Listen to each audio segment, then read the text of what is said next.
Guys, இந்த video எதை பற்றினா இஸ்ரேலுக்கும் ஹமாஸ்க்கும் நடந்துட்டு இருக்கிற வாரை பற்றி எல்லாத்துக்குமே தெரியும். அதில் மொத்தமாக எத்தனை இழப்புகளாக இருக்குது, என்னென்ன எப்படிலாம் மக்கள் அவதிப்பட்டு இருக்காங்கன்ற பற்றி இந்த வீடியோ நம்ம பார்க்கலாம். ஃபஸ்ட்டு நான் வந்து எல்லாரையும் மாதிரி ஒரு சைடு மட்டும் தான் பேச முடியாது, நான் ரெண்டு சைடுமே சொல்கிறேன். ஃபஸ்ட்டு அக்டோபர் 7ஆம் தேதி 2023 ஹமாஸ் வந்து இஸ்ரேல் மக்கள் இஸ்ரேலோட அப்பாவி மக்களை வந்து 1600 மக்களை 1-2 பேரில் 1600 மக்களை கொண்டு குவிச்சிட்டான். கொண்டு குவிச்சது மட்டும் இல்லாமல் இஸ்ரேல் மக்கள் 250 பேர்த்த பனை கைதியாக பிடிச்சி போய் அவங்க ஊரில் வச்சுக்கிட்டான். இதுதான் ஆரம்ப புள்ளி. இதை எவனுமே கண்டிக்கல. அப்போ வந்து இன்னைக்கு வந்து ஃப்ரீ பாலஸ்டைன் போடுற எவனுமே அன்னைக்கு வந்து ஃப்ரீ இஸ்ரேல் பீப்புள்னு போட கிடையாது.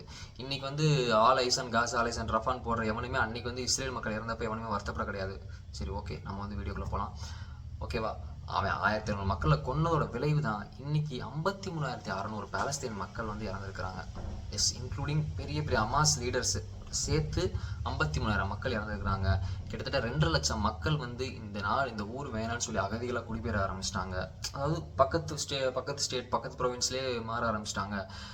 எத்தனையோ ஹாஸ்டேஜஸை வந்து பிடிச்சி வச்சுட்டாங்க. அப்புறம் அண்ட் ஆல்சோ மோர் தென் பாதிக்கு மேலே பில்டிங்ஸ் இடிஞ்சு விழுந்துருச்சு. முக்கால்வாசி சீவேஜ் சிஸ்டம் டேமேஜ் ஆயிடுச்சு. கிட்டத்தட்ட அந்த ஏரியா வந்து வாழ தகுதியற்ற ஒரு நகரமாக மாறிடுச்சு. இப்போ வந்து பெஞ்சமின் நெட்டன்யாஹூ என்ன சொல்கிறாருன்னா, நாங்கள் வந்து இனி இவ்வளோ தூரம் இறங்கிட்டோம், இனி வந்து நாங்கள் வந்து ஃபுல்லாக அதை வந்து எங்கள் ஆர்மி கண்ட்ரோல் எடுக்க போகிறோம், இனி வந்து நாங்கள் வந்து வெயிட் பண்ண தேவையில்ல, ஃபுல்லாக ஆர்மி மற்ற. இப்போ என்ன பிரச்சனைனா, அங்கே வந்து பசினால் டெய்லி வந்து மக்கள் இறந்துட்டு இருக்கிறது தான் நம்ம பார்க்குறோம், வீடியோகளில் பார்க்க முடியுது. அதாவது ரொம்ப பாத்திரம் தட்டெல்லாம் எடுத்துகிட்டு போய் சாப்பாட்டுக்காக நிற்கிறவங்க ஒரு 10 வட்டை இருக்குன்னா அது எல்லாத்தையும் வலிச்சு கொஞ்சம் கொஞ்சமாக சாப்பிட்றதா இருக்கட்டும், எல்லாமே ரொம்ப இது மட்டும் கஷ்டத்தை கொடுக்குது. அதை வந்து நிறையா பிரசிடென்ட்ஸ் வந்து ரெக்வஸ்ட் பண்ணி கேட்டிருக்காங்க, இந்த மாதிரி நீங்கள் வார நிப்பாட்டலனாலும் பரவாயில்ல, அட்லீஸ்ட் அங்கே அவங்களுக்கு போகிற ஃபுட்டையும் மெடிக்கல் எய்ட்ஸையும் மட்டும் தடுக்காமல் இருங்களேன் அப்படின்னு சொல்லி ரெக்வஸ்ட் பண்ணி கேட்டிருக்காங்க.